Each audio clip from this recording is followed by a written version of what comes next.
Aries, hi! Welcome to Mr. Queen PH at ito ang inyong monthly reading for August 2024. If you are interested in private readings, meron tayong link sa description at sa pinned comment.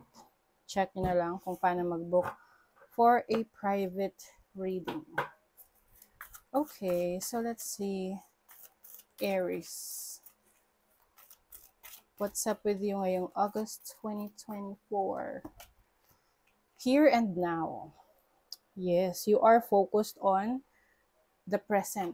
Hindi mo naiisipin yung past at hindi ka na rin mag-aalala for your future kasi, kumbaga, you will enjoy every moment of your present moment. Kaya nga siya present kasi it's like presents, gift. Ayan. Let's see what else. You have orphan. Maaring meron kayong experience of, parang you were abandoned for some reasons, no? Pwedeng merong kayong ma-experience ngayong August na bibitawan kayo, pwedeng iiwanan. Or parang yung tinatawag nilang iniwan ka sa ere, no?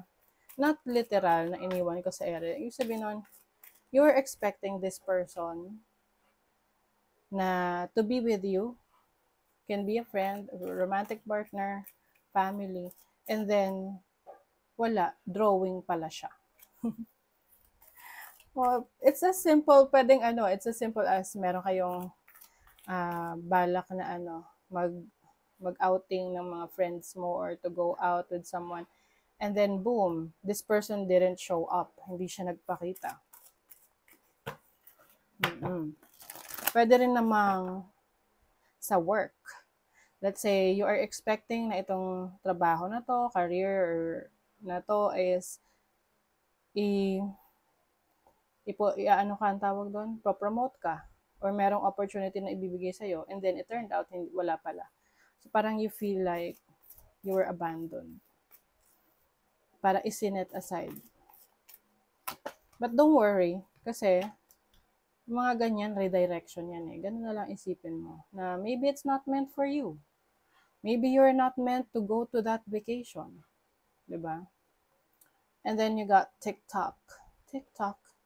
So, yung iba sa inyo, importante ang oras. Oh my God, this really makes sense. Importante yung oras nyo ngayong August. Kaya nga, every moment, every day, you just focus on what you have at that day. At saka kung ano yung kaya mong gawin ng araw na yon. Hindi mo na isi-stress yung sarili mo sa mga nagawa mo sa past at kung ano pa yung parating sa future mo. Let's see your overall energy. 10 of Cups. Wow. As an overall energy, alam niyo iba sa inyo, Aries, it seems like kontento kayo sa buhay. Regardless kung ano yung situation ninyo, it seems like there are some people who are around you, supporting you, loving you. Like you have family who cares about you, friends. Your challenge, 2 of Pentacles. Maring meron kang decision making ngayong August related sa finances mo, sa career mo, or sa business mo. Niisip mo, alin dito yung mas maganda? Saan ka mas magiging successful? Actually, depende pa rin talaga yun sa efforts na gagawin mo. Maari ring magiging very busy ka ngayong August. You will be doing a lot of things. Kaya nga importante yung oras sa'yo. You're juggling, yung iba sa inyo, multiple jobs, multiple careers. Kumbaga, ikaw na yung nag-aayos sa bahay, ikaw pa yung nagtatrabaho. Kailangan mo talagang ma-manage ang iyong time.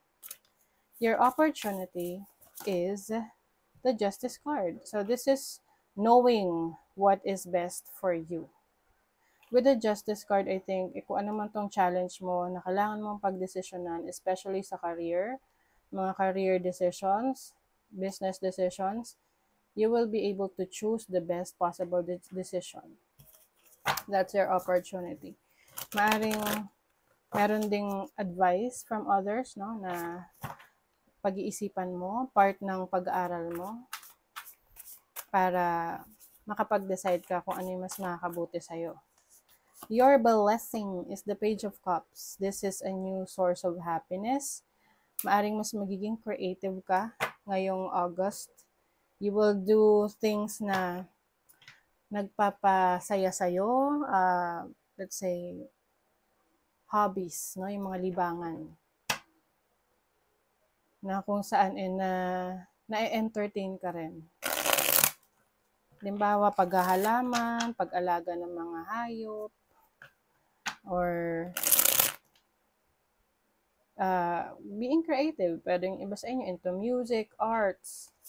Ayan. So, dun kayo you will be blessed with happiness and contentment sa mga bagay na pinagkakaabalahan nyo or pagkakaabalahan nyo ngayong August. What is the Ten of Cups? Ten of Pentacles. Oh my God. So, this is financial stability, financial independence, and having more than enough. Kumbaga, kung ano yung needs mo para sa'yo, para sa family mo, sobra pa sa sa iyong sobra pa sa pangangailangan mo. There's also an inheritance, no? Kasi itong Ten of Cups is also about family. So definitely that's inheritance. Pwedeng meron kang matatanggap na financial gift from your family. You have the Nine of Cups. Wow. So, Nine of Cups as your challenge. Siguro, isa sa challenge mo ngayon is kung saan yung landas na tatahakin mo na kung saan mas magiging masaya ka. Pwede kasing mas maraming opportunities na darating sa'yo ngayong August. May mga options ka, no? Maraming choices. And your challenge is kung paano mo pipiliin kung saan ka mas magiging masaya. Justice. You have the Six of Pentacles. This makes sense kasi ang Justice card, ang Six of Pentacles also has a scale. Merong timbangan. So, ngayon, ang opportunity mo, you will be able to choose what's best for your career, for your finances, sa kung paano mo i-handle yung iyong kaperahan. And your blessing is the world. Wow. Some of you, meron kayong good news na marireceive related sa abroad. So, kung kayo ay gusto niyo magtrabaho abroad, maaring may blessing na parating. Yung iba naman sa inyo, pwedeng merong magbibigay ng gift, regalo from abroad, from a place where malayo sa'yo. And this is also achievement. So, yung iba, you will be blessed with achievements dahil sa mga ginagawa mong related sa iyong talents and skills. So, yung ba, magaling ka mag-paint. O, ayun, you will achieve something. May blessings na darating for you. Dahil sa ginagamit mo yung iyong talento, yung talents and skills mo to make money. So, money, career, finances, Six of Pentacles, lumabas na naman, no? Wow! So, yung iba sa inyo, meron kayong matutulungan, no? Na pwedeng someone na alam nyo karapat-dapat tulungan, especially sa needs niya financially.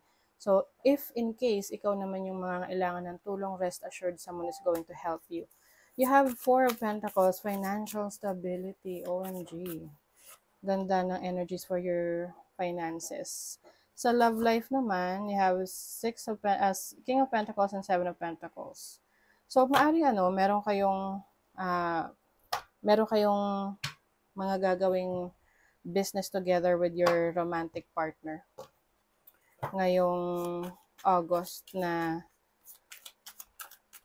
kumbaga hinihintay nyo. May hinihintay kayo eh. But it's coming, okay? Some of you are dealing with an earth sign, Taurus, Virgo, Capricorn. but it may take a while. Mm-mm. You have innovation, inventor. Yes, you are going to stay in power, Aries. Meron kang mga unresolved issues na kailangan mong harapin ngayong August. Mm-mm. Pwedeng related yan sa mga naging problema mo in the past. So, ngayon mo haharapin yan, ngayong August. You have imagination. Oh, ang lakas ng iyong imagination. So, maaring marami kang creative ideas ngayong August na magiging very successful. Kundalini rising, channel your creative, di ba? You're going to channel your creative passion and sensuality and you will welcome the transformation. Wow. So, itong creative passion ninyo, yan yung magsisimula ng panibagong chapter sa buhay mo. A transformation. Okay? So, that is your reading, Aries. Thank you so much. Bye.